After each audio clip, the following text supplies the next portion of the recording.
بسم الله الرحمن الرحيم إنهم يكيدون كيدا وأكيد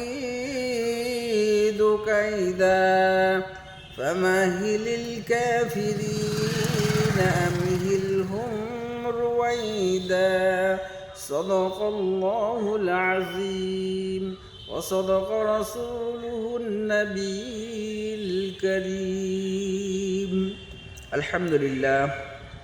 এই যে সূরাটা পাঠ করেছি আমি, এই সূরাটা কুকুরে কামড়ালে আপনার রক্ষা হবে। কুকুর আপনাকে আক্রমণ করতে আসছে, এই সূরাটি পড়ে চারিপাশে ফুঁক দিয়ে দিবেন এক মুষ্টি বালি নিয়ে, কিংবা এরকম ফুঁক দিয়ে দিলেও হবে। আল্লাহর রহমতে দেখবেন কুকুর আপনাকে আক্রমণ করবে না। আলহামদুলিল্লাহ, আপনারা এই সূরাটি মুখস্থ করে নেবেন।